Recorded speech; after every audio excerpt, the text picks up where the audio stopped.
السلام عليكم ورحمة الله. في المقطع اللي فات كنا قلنا أن باش تكون عندنا واحد المعرفة تاريخية خاص يكون عندنا واحد الإطار عام ديال التاريخ.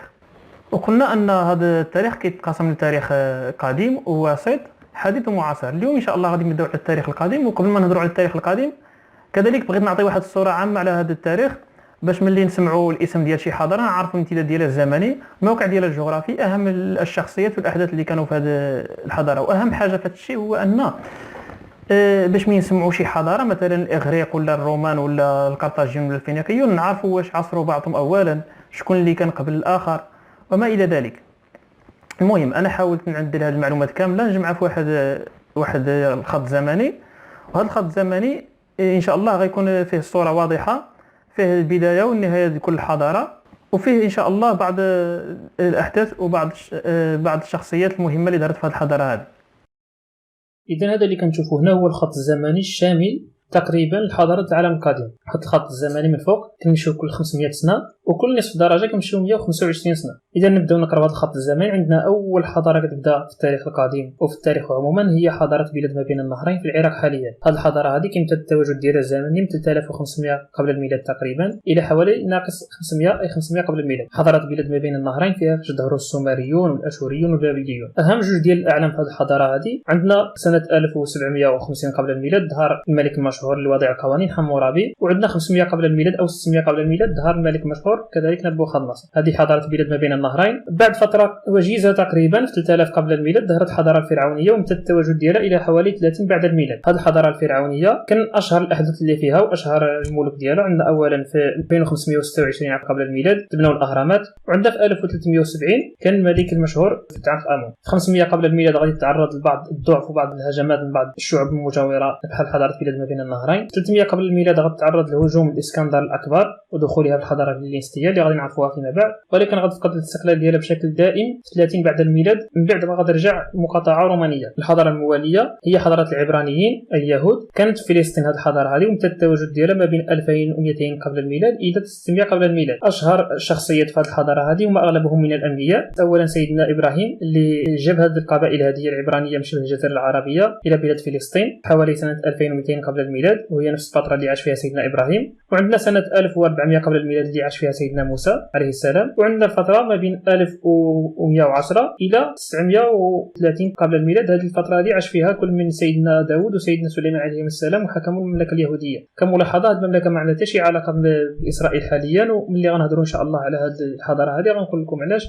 اهمها ان الشعب الاصلي هذه الحضاره كان شبه الجزيره العربيه، بينما الشعوب اللي تستوطن الكيان الصهيوني الان هي من بولونيا واوروبا الشرقيه في اغلب المكونات السكانيه ديالها. على العموم من بعد فتره وجيزه ايضا او فتره طويله عموما 1200 قبل الميلاد ظهرت الحضاره الاغريقيه. مجموعه ديال القبائل بداو كيتجمعوا في شرق اوروبا وبداو كينسجموا مع بعضهم حتى كونوا واحد الحضاره اللي استمرت حوالي 1200 قبل الميلاد الى 145. هذه كانت الحضاره الاغريقيه الهلينستيه. اثناء تواجد هذه الحضاره ظهرت الحضاره الهلينستيه.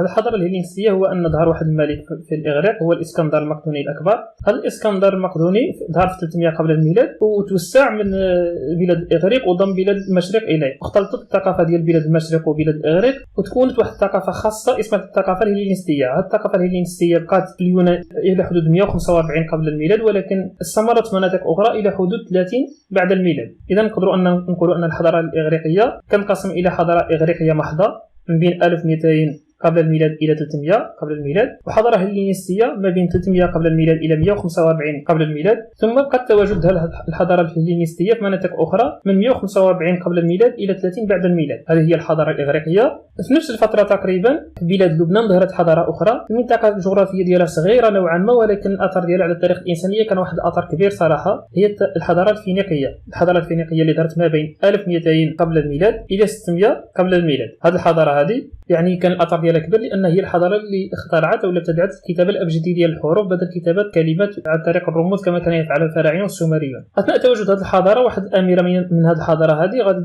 لمشاكل عائليه غادي تهاجر وغادي تاسس واحد المستعمره مستقله في تونس حاليا، هي مستعمره قرطاجيه.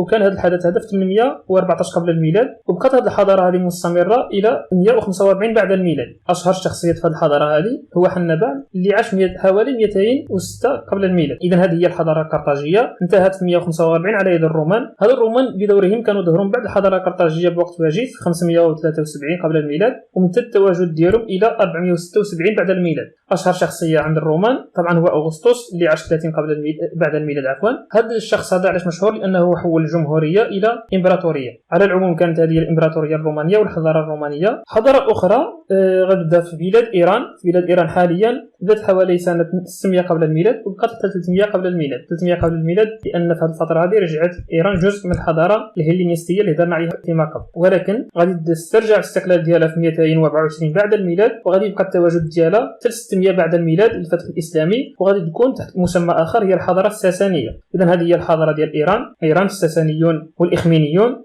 الفترة الأولى كان الاسم ديال الإخمينيون، والفترة الثانية كان الاسم ديالهم الساسانيون. على العموم هذه هي الحضارة ديال إيران، نقدروا نقولوا كتمتد من 600 قبل الميلاد إلى 600 بعد الميلاد. حضارة أخرى اللي قليل فينا اللي كيعرف عليها بعض المعلومات هي حضارة بلاد الهند. هذه حضارة بلاد الهند هذه امتد التواجد ديالها من 600 كذلك قبل الميلاد إلى 400 بعد الميلاد. 400 بعد الميلاد تفكت هذه الحضارة لعدة إمارات صغيرة، وغادي يبقى الحال على هذا الوضع حتى يجي الفتح الإسلامي. إذا هذه هي الصورة العامة تقريبا ديال التاريخ القديم والحضارات اللي عاشوا في هذه الفترة واللي اشتهروا كان عندهم دور كبير في التاريخ الإنساني. إذن هذه كانت هي الصورة العامة ديال التاريخ القديم اللي حاولت نجمع في هذا الخط الزمني، اللي حاولت نجمع فيه الحضارات المشهورة وماشي كاملة لأن باقي حضارة الصين وبعض الحضارات الأخرى. كنتمنى نكون توفقت إن شاء الله العلي العظيم في هذا العمل البسيط، ودامت لكم متعة الاستفادة، وموعدنا في اللقاء القادم إن شاء الله العلي العظيم.